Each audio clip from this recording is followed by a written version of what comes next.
Oke, Master Grammar. Yuk, sekarang kita bahas satu materi, yaitu namanya adalah komponen bahasa tulis atau disingkat dengan KBT. Ya, bagi kalian yang ingin atau serius belajar mempelajari bahasa Inggris, ini adalah materi yang wajib, sangat penting untuk kalian ketahui. Karena ini merupakan dasar dari bahasa Inggris. Ya. Oke, KBT. Di KBT yang pertama kita memiliki huruf. Ya, kita lihat dulu dari definisi atau pengertian dari huruf. Huruf itu adalah simbol bunyi yang disepakati oleh pengguna bahasa. Simbol dari bunyi yang disepakati oleh pengguna bahasa. Kenapa demikian? Kita lihat.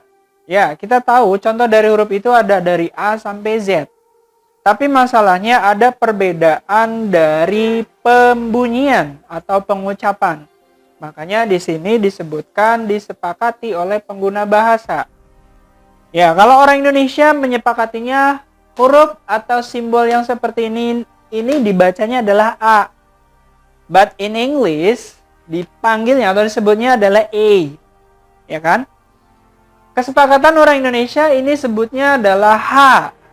Tapi kesepakatan orang Inggris menyebutnya ini adalah sebagai H.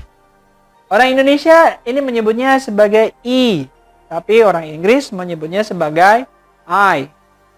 Ya, makanya huruf adalah simbol dari bunyi yang disepakati oleh pengguna bahasa.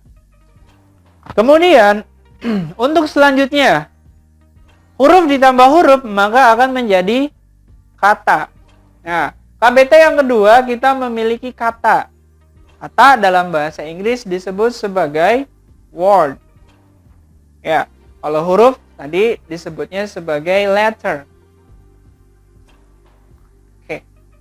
Kata memiliki definisi yaitu gabungan atau rangkaian dari huruf yang memiliki arti atau makna.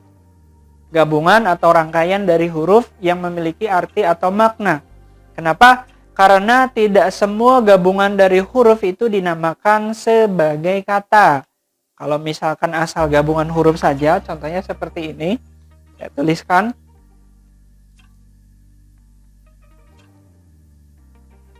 Nah, ini merupakan dari gabungan dari huruf. Tapi apakah memiliki makna atau arti? Tidak. Tapi kalau ini, misalkan saya gabungan huruf K, huruf O, huruf T, huruf A. Kota. Maknanya apa? Oh, kota itu maknanya adalah sebuah tempat. Ya, memiliki arti atau makna. Ini XZMN. Maknanya tidak memiliki makna. Itulah maksud dari gabungan atau rangkaian dari huruf yang memiliki arti atau makna. Nah, kemudian kita akan mengenali kinds atau jenis-jenis dari kata. Sekali lagi, ini wajib harus kalian ketahui. Ya. Kata yang pertama, kita memiliki kata kerja atau dalam bahasa Inggris disebut sebagai verb. Nah, dalam kamus Oxford, ya, dalam kamus Oxford, kata kerja atau verb ini dilambangkan sebagai KKT atau KKI dengan simbol huruf V. Contoh dari kata kerja, ya kita tahu ya, contoh dari kata kerja itu di sini dituliskan ada eat, drink, walk, open, write. Ya. Lalu yang kedua kita memiliki kata sifat atau adjektif. Adjektif itu adalah kata sifat. Dalam kamus Oxford disebutnya sebagai KS atau dilambangkan, disimbolkan dengan ADJ, singkatan dari adjektif. Contoh dari kata sifat kita memiliki kata beautiful, angry, diligent, strong, dan lain-lain. Ya, sekarang sebelum kita menginjak ke kata yang ketiga, saya ingin menyampaikan perbedaan antara kata kerja dan kata sifat agar ketika kita menganalisa sebuah kalimat, barangkali kita bingung, ini kata kerja atau kata sifat sih? Nah, tinggal dibayangkan saja. Kalau kata kerja itu memiliki gerakan, sedangkan kata sifat itu tidak memiliki gerakan. Contohnya, ada kata eat. Kemudian ada kata drink. Ya, hampir semuanya memiliki gerakan walk, open, run, Nah, sedangkan kata sifat dia tidak memiliki gerakan.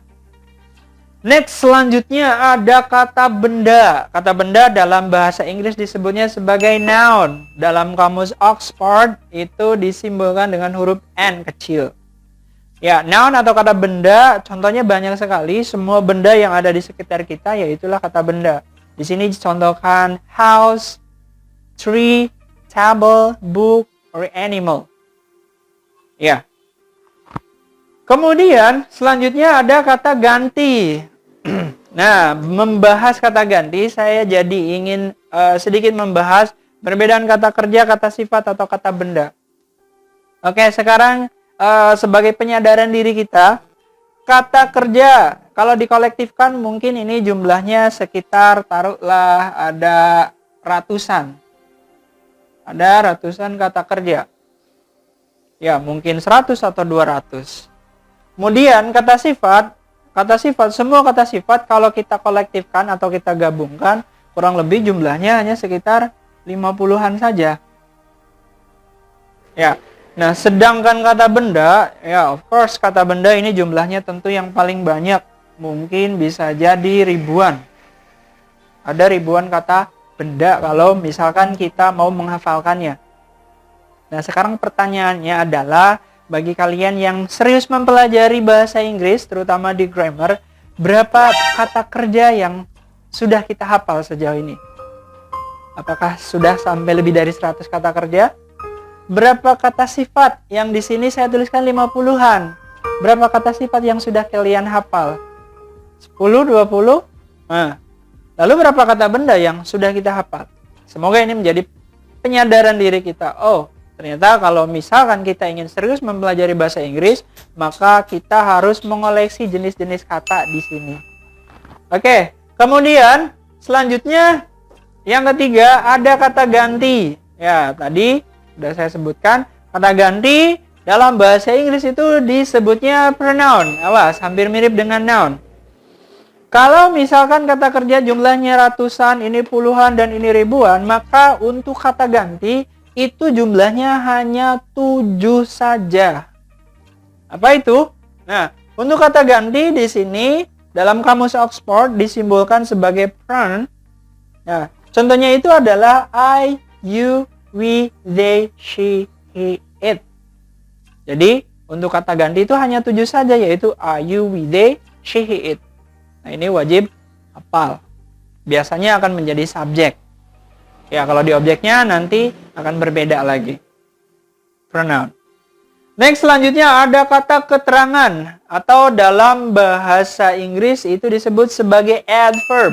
Dalam kamus Oxford dilambangkan ADV. Ya, jadi kalau ada ADV berarti itu kepanjangan dari adverb. Kata keterangan, seperti yang kita ketahui, keterangan itu ada dua. Ada keterangan waktu dan juga keterangan tempat. Untuk keterangan waktu, contohnya ada kata here and there. Keterangan tempat here and there. Di sini dan di sana artinya. Sedangkan untuk keterangan waktu, biasanya ada kata at, kemudian diikuti oleh jam. At 7 o'clock, at 5 o'clock. Ya, atau bisa juga in the morning, at evening. Nah, itu merupakan contoh dari keterangan waktu. Selanjutnya, ada kata sambung. Kata sambung dalam bahasa Inggris itu disebut sebagai conjunction. Conjunction itu adalah kata sambung. Dalam kamus Oxford itu dilambangkan CONG. Ya, jadi kalau ada nemu CONG itu berarti conjunction atau kata sambung. Contohnya itu di sini ada kata and, but, or, atau because. Biasanya untuk menyambungkan kata dengan kata atau kalimat dengan kalimat. Ya, kata sambung. Selanjutnya ada kata depan. Kata depan dalam bahasa Inggris itu disebut sebagai preposition. Dalam kamus Oxford dilambangkan sebagai prep. Ya, kata depan meskipun sangat jarang, jadi wajib kita ketahui. Di sini contohnya ada kata from, ya, kemudian ada kata in dengan titik-titik. Ini tergantung nanti bisa tempat, biasanya tempat, atau to diikuti oleh biasanya tempat atau biasanya juga nama orang. Ya, preposition. Terakhir ada kata seru. Kata seru dalam bahasa Inggris itu disebutnya sebagai exclamation. Exclamation atau di kamus Oxford disingkat excla. Ya, excla atau exclam. Ya, kata seru itu biasanya digunakan ketika kita ingin menyeru. Biasanya diikuti oleh lambangnya. Contohnya ada kata wow atau ouch. Ya. Nah, sekarang kesimpulannya sedikit saya simpulkan di sini dari 8 jenis kata. Sekali lagi ini wajib sekali untuk kita ketahui. Kalau bisa harus hafal di luar kepala dengan contoh-contohnya. Dari 8 jenis kata ini saya bagi menjadi taruhlah menjadi 2. Ya. Ada 1 2 3. Nah, yang paling atas, 3 yang paling atas ini dianggap sangat penting sekali. Ya, kenapa? Ya, terutama untuk kata kerja. Nanti di video-video selanjutnya akan ada spesial pembahasan kata kerja. Intinya, koleksi kata kerja sebanyak mungkin yang kalian bisa jika kalian ingin serius mempelajari bahasa Inggris. Yang saya sebutkan tadi jumlahnya katanya ada sekitar ratusan. Dan koleksi juga kata sifat yang jumlahnya hanya 50-an. Kenapa? Karena kata kerja dan kata sifat itu akan sangat menentukan sekali dalam mempelajari bahasa Inggris, terutama dalam menganalisa. Kalau untuk kata benda, ya, kalau kata benda kita bisa mempelajarinya secara berjalan, karena ini bisa dipelajari secara otodidak. Dan ya, kata ganti dalam hitungan menit saja harusnya sudah bisa hafal karena jumlahnya hanya 7 saja. Dan ini dari kata ganti ke bawah, kalau ibarat teman, ini hanya sebatas kenal saja. Ya, tidak terlalu banyak, tapi akan sangat menentukan. Ya, inilah jenis-jenis kata yang wajib kita ketahui jika sekali lagi kalian serius dalam mempelajari bahasa Inggris. Ya, jadi kalau nanti misalkan kalian bongkar, ibarat mesin dibongkar, dalam satu kalimat itu, maka isinya bisa jadi ada kata sifatnya, bisa jadi ada kata kerjanya, atau ada kata gantinya, ada kata bendanya. Jadi, kalau misalkan kita tidak hafal nama-nama katanya saja, bagaimana kita bisa menganalisa soal atau menganalisa kalimat? Maka inilah tujuan kita mempelajari dasar dari bahasa Inggris, yaitu mempelajari KBT. Sampai jumpa di video selanjutnya.